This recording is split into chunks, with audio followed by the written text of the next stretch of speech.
Evening class. I hope all are you good. Today we are discussing about our new topic, doctrine of frustration of contract. As we know, we are continuing the Indian Contract Act 1872, and one by one we are doing a series of contract, and we try to understand every topic in a simple manner in Hindi. So, what is mean of doctrine of frustration? Frustration is a general scenario means defeated, and this terms has been widely used in agreement contract between the parties. The term which is used to deal with the unsuccessful transactions which could not be completed by any reason. In law of contract, doctrine of frustration has emerged as one of the most common issue which has been allowed to deal with the failed contract, which means the contract which is failed to perform. So let's we understand in Hindi, and we will are doing to understand the real meaning of doctrine of frustration in Hindi. असंभवता का सिद्धांत। असंभवता का सिद्धांत भारतीय संविदा अधिनियम 1872 की धारा 56 में उपबंधित किया गया है, जिसको हम सब समझने का प्रयास करेंगे और जानेंगे कि डॉक्ट्रिन ऑफ फ्रस्ट्रेशन असंभवता का सिद्धांत क्या है। तो पढ़ते हैं। अनुबंध से निपटने का मुख्य उद्देश्य दोनों पक्षों को अपनी प्रतिबद्धता दायित्व को पूरा करने के लिए बाध्य करना। अनुबंध के उल्लंघन के मामले में दोनों पक्षों के लिए उनके अधिकार, उनके दायित्व, उपाय निर्धारित करना। निराशा का सिद्धांत इसके लिए एक अपवाद है। निराशा के सिद्धांत का उपयोग तब किया जाता है जब किसी अनुबंध को पूरा करना असंभव हो। Means the contract which can not be fulfilled. अंततः कुछ अप्रत्याशित असंभव स्थितियों के कारण शून्य हो जाता है। जो टर्म्स और ऐसी कंडीशन होती हैं जिनका पता नहीं होता है और उनके कारण संविदा शून्य हो जाता है।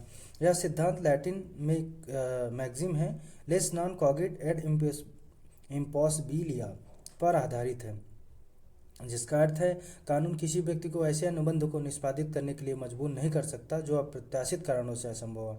मतलब कि ड्यूरिंग कॉन्ट्रैक्ट और कुछ अनसर्टेन कंडीशन हैं जो हैपन हो जाती हैं और कॉन्ट्रैक्ट का परफॉर्म करना संभव नहीं होता है, तो उसे डॉक्ट्रिन ऑफ फ्रस्ट्रेशन कहते हैं।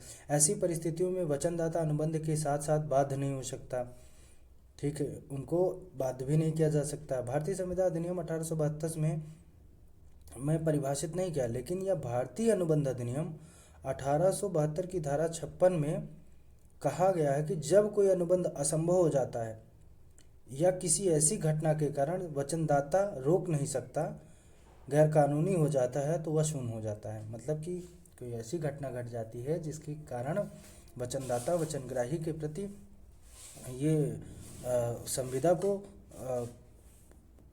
परफॉर्म कर पाने में असंभव होता है, तो संविदा जो है वो शून्य हो जाती है। निराशा के सिद्धांत के आवश्यक आधार क्या है? किन किन आधारों पर ये सिद्धांत जो है लागू होता है और कौन से कारण है जिसके कारण संविदा जो है वो फ्रस्ट्रेशन ऑफ कॉन्ट्रैक्ट के दायरे में आती है। तो पहला है इम्पॉसिबिलिटी ऑफ परफॉर्मेंस, निष्पादन की असंभवता। दूसरा है डिस्ट्रक्शन ऑफ सब्जेक्ट मैटर, विषय वस्तु का विनाश हो जाना। जिस विषय वस्तु जिस कंडीशंस को लेके संविदा की गई थी और उसका जो है डिस्ट्रक्शंस हो गया है, तब भी संविदा का जो असंभवता का सिद्धांत लागू होगा। Death of incapacity of party, अगर संविदा के पक्षकारों में किसी की मृत्यु हो जाती है। फ्रस्ट्रेशन बाय लीगल और गवर्नमेंट इंटरवेंशन, सरकारी हस्तक्षेप के माध्यम से कोई जो है लीगल ऐसी स्थिति आ जाती है जिसके कारण से जो है संविदा को परफॉर्म नहीं किया जा सकता है और गवर्नमेंट इंटरवेंशंस की नीड होती है, तो वो भी डॉक्ट्रिन ऑफ फ्रस्ट्रेशन के दायरे में आ जाता है। Frustration due to charge of circumstances, कुछ ऐसी परिस्थितियां बन जाती हैं जिसके कारण संविदा को जो है वो फुलफिल नहीं हो पाती है ऑब्लिगेशंस, तो उनके कॉन्सिक्वेंसेस के कारण ब्रीच ऑफ कॉन्ट्रैक्ट्स हो जाता है। और फिर है थर्ड जो है द इंटरवेंशन ऑफ वार। जो सिक्स है कि संविदा, जो भी संविदा के पक्षकार हैं वो उन भिन्न देशों के मध्य वार की संभावना हो जाती है, तब भी संविदा को फुलफिल करना संभव नहीं होता है। आइए समझते हैं निष्पादन की असंभवता। जब वेतनदाता पाता है कि अनुबंध का निष्पादन असंभव या अव्यावहारिक है, जो अनुबंध की घटना और आधार को बदल देता है। उदाहरण, यदि ए और बी एक अनुबंध में प्रवेश करते हैं कि ए बी को परिवहन सेवा प्रदान करेगा, लेकिन किसी प्राकृतिक आपदा के कारण सड़कें बंद हो गई, तो ए अनुबंध को निष्पादन नहीं करा सकता। सीधी सी बात है कि प्राकृतिक आपदा हो गई तो ए को बी के प्रति कोई लायबिलिटी ही नहीं है। विषय वस्तु का विनाश हो जाना, जब अनुबंध की विषय वस्तु पूरी तरह नष्ट हो जाती है तो अनुबंध निरस्त हो जाता है। उदाहरण, एक्स वाई के साथ अनुबंध करता है जिसके तहत एक्स के किसी कार्यक्रम के लिए हॉल बुक किया जाता है, लेकिन कार्यक्रम की तिथि व हॉल जल जाता है तो कार्यक्रम का होना, तो अनुबंध निरस्त हो जाता है। विषय वस्तु का, अब जिस ए बी से एक्स और वाई ने जिस पर्पस के लिए कांटेक्ट किया था कि आपके हॉल को लेकर के हम यहाँ पे विवाह का कार्यक्रम आयोजित करेंगे, लेकिन जब हॉल में की स्थिति ऐसी हो जाती है जिसमें आग लग जाता है तो विषय वस्तु का विनाश हो गया, तो संविदा को परफॉर्म करा जाना मुश्किल है। पक्ष की मृत्यु या अक्षमता, जब दो कॉन्ट्रैक्ट और कॉन्ट्रैक्टिंग पार्टी के मध्य कोई ऐसी अनहोनी हो जाती है जिसके कारण संविदा को पूर्ण नहीं कराया जा सकता है। अनुबंध या अन्य पक्ष अनुबंध की शर्तों को शारीरिक रूप से पूरा करने के लिए अनुबंध करता है, लेकिन वे अस्वस्थता या किसी अन्य कारण से अनुबंध पूरा नहीं कर पाते, तो अनुबंध निरस्त हो जाता है। जब ए एक बैंड कंपनी ने किसी कार्यक्रम में प्रदर्शन करने के लिए बी से अग्रिम भुगतान लिया, लेकिन अस्वस्थता या मृत्यु के कारण ए बी के कार्यक्रम में प्रदर्शन नहीं कर पाता, तो अनुबंध शून्य हो जाता है।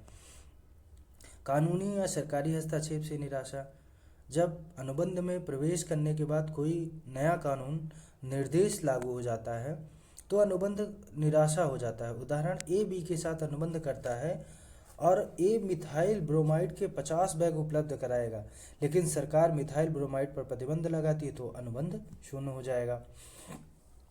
अब कोई ऐसी एक्टिविटी है जो सरकार के नज़रों में वो सही नहीं है, तो उसको कैसे परफॉर्म कराया जा सकता है। परिस्थितियों में परिवर्तन, जब पार्टियों ने एक अनुबंध में प्रवेश किया लेकिन परिस्थितियां बदल गई तो अनुबंध भंग हो जाएगा। उदाहरण, एक्स माल के परिवहन के लिए वाई के साथ अनुबंध करता है, लेकिन कोविड-19 के कारण सरकार ने एक स्थान से दूसरे स्थान पर प्रतिबंध लगा दिया, तो अनुबंध भंग हो जाएगा।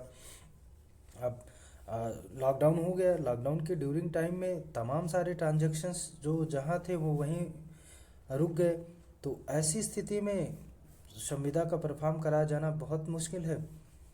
युद्ध में हस्तक्षेप, जब युद्ध के कारण अनुबंध का निष्पादन असंभव हो जाता है, तो उदाहरण, एक्स नामक भारतीय कंपनी वाई नामक रूसी कंपनी के साथ अनुबंध करते हैं और एक्स कंपनी वाई के निर्माण के लिए सामग्री उपलब्ध कराएगी, लेकिन अनुबंध में प्रवेश करने के बाद रूस और भारत के बीच युद्ध छिड़ जाता है, तो अनुबंध रद्द माना जाता है। अब सीधा सा इसमें एग्जाम्पल है कि ए और बी, एक्स और वाई इंडियन और रशियन हैं, और इन दोनों देशों के मध्य किसी भी ट्रेड को लेके आपस में कॉन्ट्रैक्ट होता है और इन दोनों कंट्रीज़ के रिगार्डिंग कोई कॉन्फ्लिक्ट हो जाता है, तो कॉन्ट्रैक्ट का परफॉर्म कराया जाना असंभव है।